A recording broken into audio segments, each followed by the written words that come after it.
The Newsday continues here on One News Now. I'm Diego Castro. Here are the top stories of the Central Post Office last month. According to the investigation of the Bureau of Fire Protection, the fire had been traced to a car battery that exploded in the basement of the building. Authorities say that the battery had self-discharged and overheated before combusting near highly flammable materials nearby. Sa naging tula lang mo tayo nakikita na ganong angle, no, na ito ay incendiary o sinadya yung sunog. Isang stored, no, na lumang car battery exploded and caused to ignite doon sa mga malalapit na mga materials. Meron kami na-identify doon ng mga paint of thinner, paint cans, and then may mga different documents, sari-sari na materials doon. The Philippine Postal Corporation says it has received a copy of the BFP's report and has begun processing insurance claims to restore the post office. Damage from the 30-hour fire had been estimated at around 300 million pesos. Currently, we are working on with the GSIS para naman po doon sa ating mga gagawing claims for our insurance. Patuloy po tayong nakikipagtulungan sa mga cultural agencies para po doon sa restoration na gagawin po natin para po doon sa Manila Central Post Office Building. Inflation further eased in the month of May. Data from the Philippine Statistics Authority showed that the Consumer Price Index slowed to 6.1% last month from 6.6% print in April. This is the fourth consecutive month of deceleration in headline inflation or since January of this year. The country's core inflation also slowed down to 7.7% in May from 7.9% in April. The year-to-date inflation stands at 7.5%, still above the 2 to 4% target of the government. The PSA said the downtrend in inflation was primarily due to the annual decline in the index of transport, lower inflation for food and non-alcoholic beverages, and hospitality services also pulled it down. Food stamp beneficiaries will be required to enroll in labor capacity building initiatives. Social Welfare Undersecretary Edu Punay said they should be involved in training programs of the Labor Department. He explained that this would eradicate what he called the culture of dependency.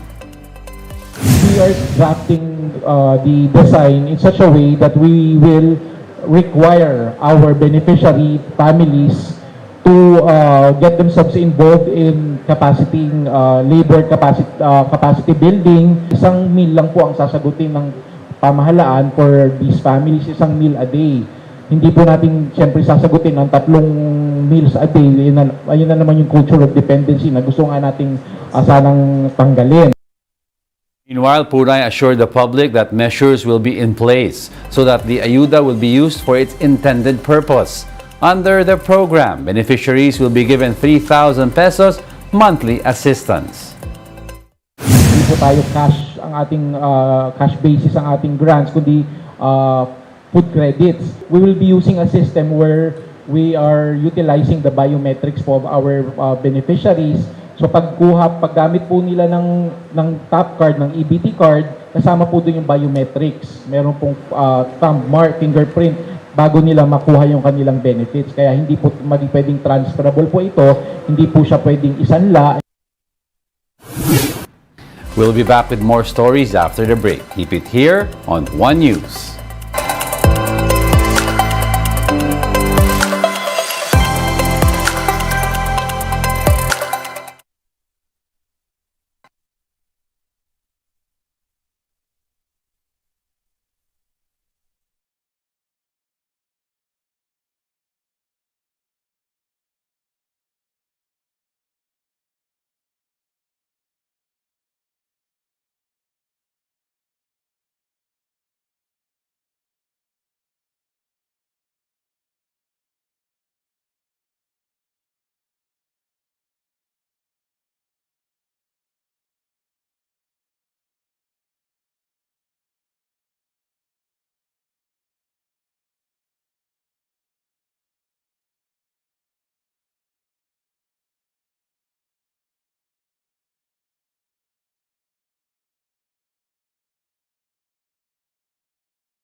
You're still watching One News Now. I'm Diego Castro.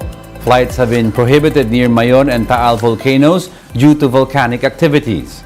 The Civil Aviation Authority of the Philippines said airplanes are not allowed to fly within 10,000 feet from the surface of the Mayon and Taal volcanoes. CAAP advised pilots to avoid flying close to the summits as ash from sudden phreatic eruptions can be hazardous. PHIVOLCS noted an increase in rockfall from the lava dome of Mayon, which is now under alert level 2. Over in Taal volcano, which remains under alert level 1, continuous degassing has been observed.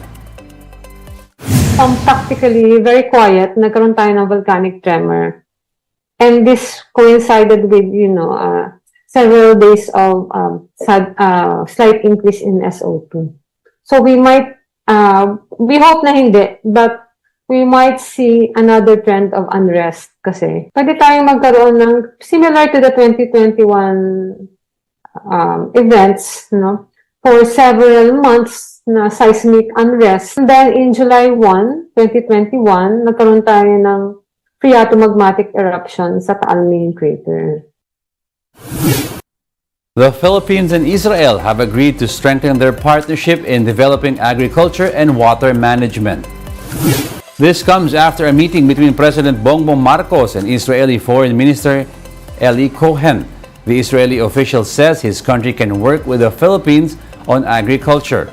This to ensure food security, lessen Manila's reliance on imports, and increase exports instead. Cohen says Israel also wants to collaborate with the Philippines on water management, citing his country's vast experience in the sector. Cohen suggests allowing an Israeli expert visit the Philippines to provide advice, as his country had been reusing a large portion of its water resources due to scarcity. On to some tech news. Apple has unveiled some of its latest products at the annual Worldwide Developers Conference, and the highlight is the long-awaited mixed reality headset.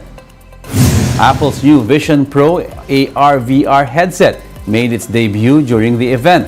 It's described to be the company's most significant hardware innovation in years.